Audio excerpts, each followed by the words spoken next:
What is Finn River known for? What? Cider. Cider. Okay. Hard and soft. Ooh. And it's organic. They really are a sustainable facility, and I think that's what draws people to here. And I cannot wait for us to try a flight. Let's get in. Because there's going to be some like drier varieties, which I love. Drink it towards the handle, starting with the OP dry, ending with black oak, and then lift it off the bar. We enjoyed many flights at Finn River Cidery. It's just, the smell is just absolutely amazing. It's almost like Nana's like apple pie. Finn River is really fun for the whole family. You have pizza, ice cream, laughs, family, gardens, sustainability. So if you're in the Pacific Northwest, give it a try. Hey y'all, it's KK with Flora Funga Podcast. Today we have a exciting little bonus feature. If you are watching the video right now, I am in a Halloween costume. Happy Halloween, everybody. By the time this really goes out, it will almost be Halloween, and just wanted to give a little spooky intro, even though I'm like the least spooky costume right now. People that are only listening, I'm not giving it away. You're going to have to watch the video. I do have this up on my backup YouTube channel. I will also have this up on my Patreon. I will also have this on Rumble. All of those links to watch this week's episode will be down below. So, don't fret. We are back, baby. Sorry about last week. I did not release an episode. I was traveling, didn't have money or time to pay and put together a video, an episode. I just am really falling behind with all my travels and trying to pay for this new house that I am moving into at the end of this month. So this is a little Halloween episode, but also this is a very exciting episode because it is my mom's birthday, and this will be all about her. This episode is me interviewing her when we went to Finn River Cidery out in Washington last week. So if you didn't know, I was presenting at the Olympic Peninsula Fungi Festival out in Port Angeles, and then I also was doing a little family trip. So we decided to make our way to the cidery. It's been on my mom's bucket list for years. I really just learned about how this was going to be her future job or future career or like path of some sort. Also, check out the totem pole. Shout out to Carl, my sister, for getting us these two. We went across in a ferry to Canada in Victoria, British Columbia, and I learned that that's kind of where totem poles originated from. So I got real down and nerdy and dug deep into it, and I have way more of an appreciation for totem poles now. It all stemmed because people say like being on the bottom of the totem pole is, a bad place to be. But I was like, it's actually the opposite, because the bottom is where you are holding the weight of everybody above you. It's more of a storytelling, and the person on the ground, it will be more eye level with the totem. So actually being on the bottom is the best. Ayo. I think I gave a little preface of what this episode will be, but just very excited. My mom and I had this idea of talking about how to nurture a scientist, and we finally put it all together. We finally made it happen. We decided to be about 1 to 3 flights in. You decide where we're at during this interview. And thank you, Carl, for helping. I had a really fun time. Hopefully, y'all can go check out Finn River as well. Finn River Cidery is the place to be. All right, let's dive into this in-person episode with Beth Moravek, aka my mom. All right, how to nurture a scientist. Let's go. So, why did we come here? What was your idea on bringing us to Finn River for this vacation? So many reasons. But this has been something that's been a work in progress for many years. There was something, I don't know, in like 2020 that I don't want to say the C word, Yep. Okay. you know, but a lot of us lost our jobs, and I was a director, and after 13 years, I lost my job. And so I was reinventing myself, and I'm like, well, do I stay in Minnesota? Do I move elsewhere? You can kind of have a blank slate, and I really needed to recreate myself, and I was going to be newly single, and I knew that was my future. And Carlene just graduated from college in 2020, and we took a trip out here to look at maybe grad school because the market like really crashed as far as jobs. And you know, it was October, and it was also my birthday, and she was looking at some schools maybe in Washington because they had some great GIS programs. And I started doing some research because I loved wineries, and I've been coming to Washington since I've been in middle school, since my second oldest brother has lived in the Tri-Cities in Washington since I was probably like 12. So I've always loved Washington, and I thought, well, if I need to reinvent myself, why don't I like pursue? And with Carlene had maybe some aspirations coming out here with a brother, and this place, Finn River, popped up, and I have always absolutely adored apples. My grandparents had an apple orchard, so growing up, and just as the two of you, Caitlin and Carlene, and I have gone to apple orchards for like years, and just like having the best time, and it was something we always look forward to. It was such great fond memories, and I thought, like, if I needed to reinvent myself, I might come to Finn River and like get a camper. This is the spot. Because they're organic, you know, I just looked in their sustainability and the organic and the apples, and then we're really on the cusp of being close to the lavender fields, which is also part of my soul. And I'm like, I could legit like just cash my money in and just live off the land. And I thought maybe I should just do something simple that I loved, and kind of like running away in a way, but to the best place possible. Spoiler alert, that didn't happen. I was able to reinvent myself as a director of a Port Authority at one point in Minnesota, and then I went to Florida and got an amazing job in the Villages, but this place has always been so near and dear. And then, like 2 years ago, you were able to be a speaker, and you helped kind of create like a documentary for Fungi Festival. Olympic Peninsula Fungi Festival. Right. So, and this is like about, I don't know, 45 minutes away from each other. So close in Port Angeles. So we're in some. We'll never be able to say the word. Chimicum. Yep. Chimicum. We may or may not be saying that correctly. Okay. Yeah, we asked a local. So, but. And I can't retain it. Did I remember after our 2 flights? Debatable. 2.5 at this point. Make it a third. There's no, yeah. So anyway, we love this place that starts with a C. Yep. And this is absolutely amazing. It's totally to my expectations because I've been stalking them for 3 years online and following them on Instagram. And cider is just like one of my favorites, and it just seems like underrated, really. It's underrated. But I'm actually from like northern Wisconsin, and I went to high school in Duluth, and there's some amazing cider houses in Duluth, and so that kind of kept the momentum of me just loving cider as well. Right. So I wanted to really put like a vacation together because I'm celebrating 30 twice coming up in like 2 weeks. And with you being at the festival and this being so close, and then I just was at a conference in Utah, which was 2 hours away. Why not have a girls trip and all come here, you know, because we all kind of, this is totally our vibe. This is totally these are our people. You were also mentioning about apple orchards growing up. I feel like that's one of my favorite memories growing up is going to the Elegant Farmer. In Maguanago, Wisconsin, which I went to when I was a kid because we're from Wisconsin, and then your dad knew that place and loved it, and that we did that year after year. It was like a highlight of our lives, always. I was always looking forward to scarecrows. I would climb the apple trees. I'm so spoiled with that because when I moved to Minnesota, I was like, these trees aren't climbable. Like, what am I doing here? I know.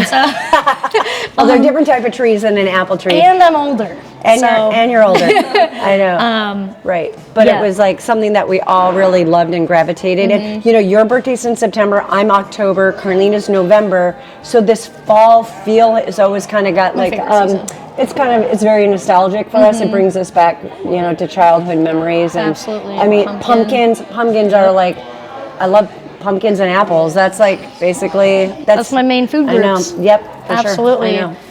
And wood fire pizza. Boom. With apples on it, by the way. Oh my We're god. just missing a pumpkin cider. Oh Do they not my have that? gosh.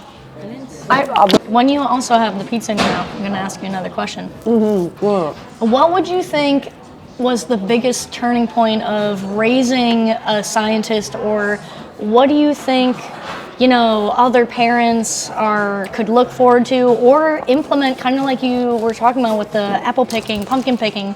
Like, what is something that really molds a scientist at birth? Sure. So, like in 2008, the economy really tanked. Yep. And simultaneously, I started working for an organization, Junior Achievement. And, you know, we had curriculum that went into the classrooms that taught kids kind of like career pathways. And, you know, it was very obvious that women in STEM, so science, technology, engineering, math, was going to pay your bills and would be a great choice. And your dad has a physics major, so he was science-based. Crazy. So I really wanted to to lift the words, inspire and prepare young people to succeed in a global economy. Drop it down, Junior Achievement. I really wanted to have you gravitate towards something that was going to be a sustainable, you know, jobs that was going to be out there, something that wasn't going to be obsolete, and that would be decent paying, and for women that were not like maybe prevalent in. And so from out of the gate, like your bedrooms were designed more with science in mind. I did not do the Barbie pinks and stuff like that. I just didn't. It's not, if you gravitated towards that, it was great. But it was all about animals and science, rainforest, oceans. Right. So I mean, you could still have a princess vibe, but you were the queen of your own castle, and that's kind of what I wanted you to be. I know. So, I didn't want you to have to lean on anyone else other than yourself. I literally wanted you to be sustainable. Yeah. For yourself. Okay. Full circle. Because I felt like if you could be sustainable and be happy with yourself, then whoever you chose to be your partner in your world would be the right choice. It wasn't out of necessity. Yes. It was that you were happy with who you were, and that you would, something else would just complement you, but not complete you. Yeah, like a supplement is how I like to think of it. You're a supplement like to they my would life. just be the cherry on top, let's say, instead of but not just something that like you were going to be desperate in a desperate situation, you know. And I just thought that would just help you make better choices. Being sustainable. And that was like, you know, I had Depression era parents. They were in their 40s when they had me, so I'm kind of a little, what would you say, an anomaly. Where for my age, I had the oldest parents in my classroom, and so I was raised just a little bit different, more of, you know, a female that, you know, like you were possibly guided to get married, type of a feeling. Like start a family. Like that. Like there wasn't a lot of pressure of a career for many years. Until I got older and I started getting smarter. And my dad was a career planning and placement director at a university. The thing was that I had 4 older brothers, 7 to 19 years older than me, and I just wanted to be like them. Why did I not get to do? I was not allowed to do everything that they were allowed to do, and that, like what? That bugged me. They had so many more privileges than I did. They were able to, I don't know. My mom was very afraid of me doing something. She was afraid. And when my dad would go out of town, she didn't even know how to pump her own gas. And she freaked out over that. And if we were traveling and driving in Duluth for my orthodontist appointment, she was freaked out over that because there were so many one ways. I didn't want to be like that. I wanted to be so I was the one that was like pumping her gas and driving the car more. I was helping her out. I was not afraid of getting lost. And she was just always nervous about everything.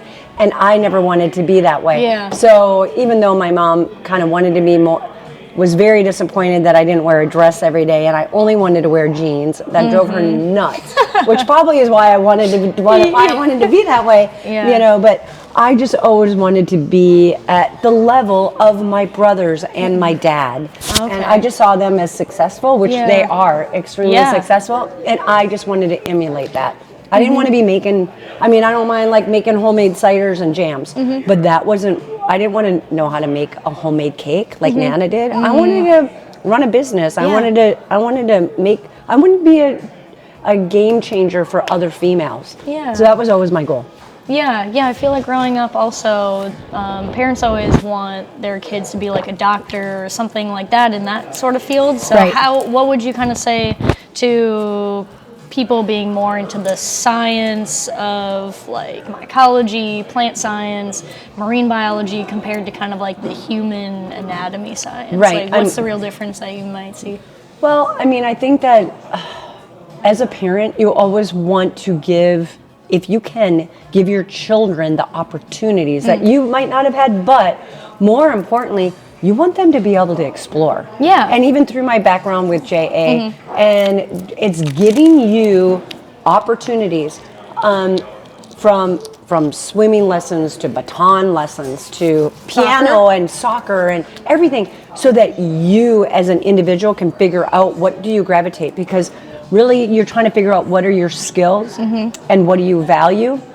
Yeah, and then like what are you good at? So what do you what do you value? What do you like? Or what you don't like? And what do you don't like? And that's fine too. You've got to explore. And the more you can be involved with such a variety of things, you can then pick and choose what do you kind of gravitate towards. Right. So I think as far as a parent, if you can, and there's a lot of nonprofits out there and things that are in your community that are absolutely free, but just introducing them to that. Yep. But sometimes it's an innate ability that you're born with. You were without a doubt born with loving books. You love to read. Books. It was my job as a parent to provide you the opportunity to look at books. But like I still remember when we lived in Georgia and Nana bought you a book, and it was probably maybe you were 2, I'm going to say, because we were living in Georgia. So you were 2.5 when we moved back to Wisconsin. You picked up that book, and there was like probably a doll here and a book here and a toy over here, and you picked up that book and you kissed it.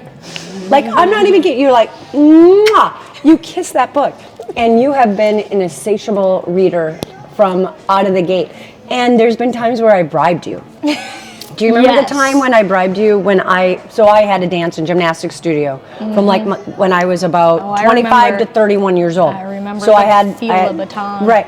Well, so I had and then when we moved to Milwaukee, I still taught for the YMCA, and you and Carlene were both in my class, and you knew every move. Boom, boom, boom, boom, boom. You knew it.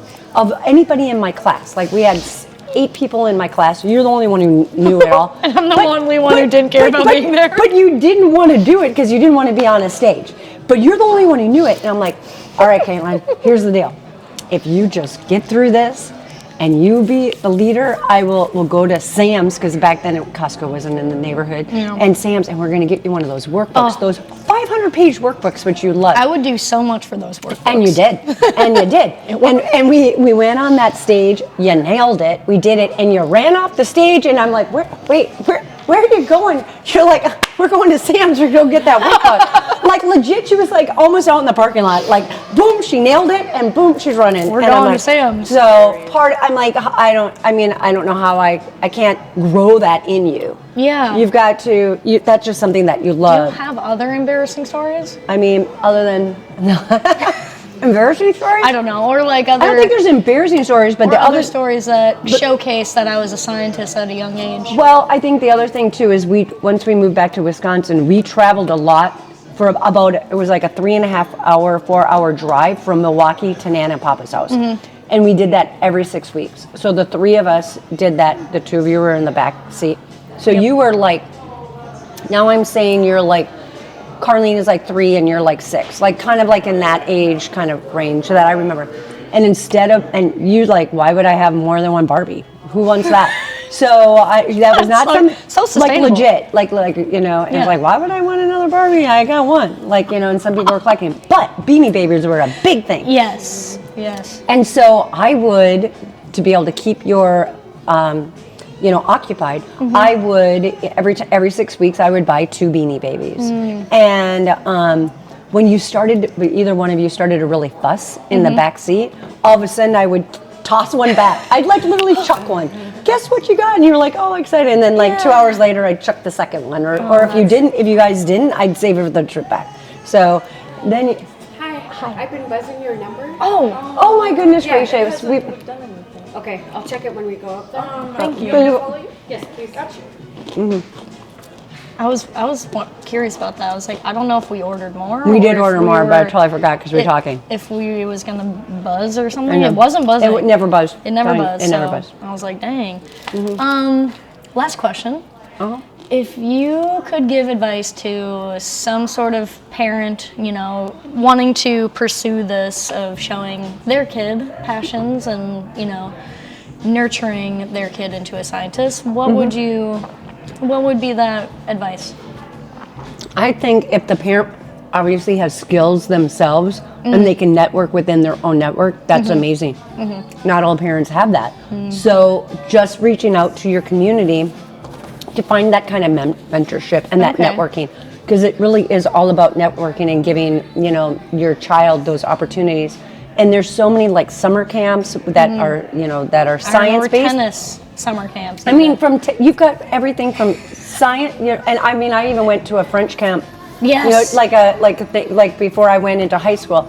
So your universities have a lot of like continued education for younger grades, but it's job shadowing and just trying to open up the door and getting them involved. And there's so many things at so many great schools, from Future Farmers America, FFA.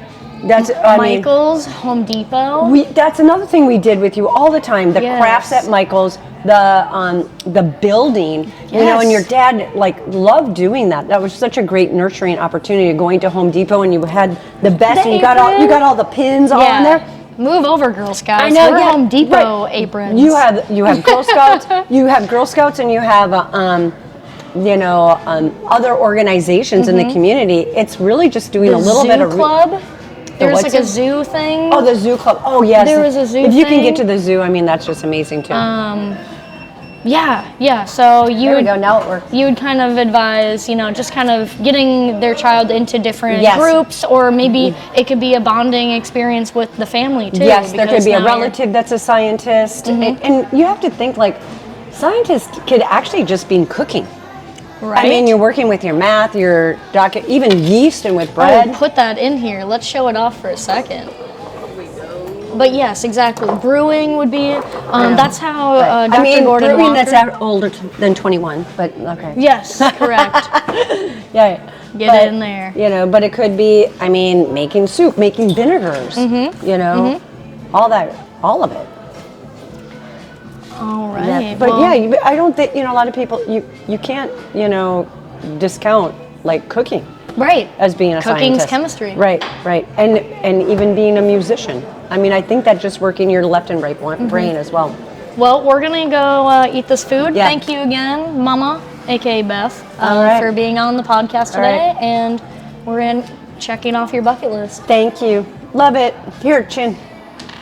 Mwah. Peaches. Well, I hope you enjoyed this cute little episode with my family. Hopefully you maybe poured yourself a glass of cider if you're not driving. Indulge with us a little bit, had a little laughs. Please comment down below if you found anything interesting, but also if you have any advice for a parent, if you think you really nurtured a scientist, what is that advice that you would give to other parents that want to facilitate the same things that my mom did? I think it's really important to start, at a young age and let them figure out what their passions are, help them mold them. Don't criticize what people are into. You know, things do change, so don't fret about that. And hopefully you liked my little outfit, my little cosplay of Enid. This is the girliest thing I've ever worn in my life. I was trying to put together anything with pink, and you're looking at it. All right, well, thank you again for listening, watching, and enjoying Flora Funga Podcast today. Hopefully you have subscribed by now. Please subscribe to the new YouTube channel, Flora Funga TV. We are still working on getting my real account back with Victoria, so we are still working on that. So hopefully by January we'll have more footing on where we stand. We are serving YouTube. We are tired of these accounts getting taken down. We are tired of being restricted, losing our money, being monetized as science educators. Like, god damn. I will let you go. Please subscribe or follow also on any other platform that I'm on. Spotify, from Apple, Instagram, TikTok, you name it. If you want to be a sponsor of Flora Funga Podcast, please comment down below or reach out to me. You can also email me, floraandfungapodcast@gmail.com. Yeah, hopefully you are on your way of nurturing a scientist, and hopefully you are yourself a scientist. All right. Happy Halloween, everybody. Love Halloween. Love spooky season. Get the spoop on. All right. Have a great week, my scientists, and go learn something new today. Peaches.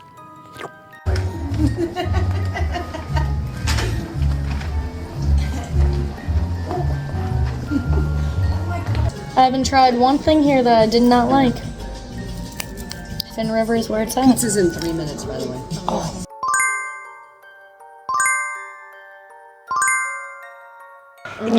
It goes in for a hot flavor, and then and then it actually mellows like immediately. Yeah, I still think feel it's a little bit, the apple really cuts that. I feel like I just had a flavor of a nacho.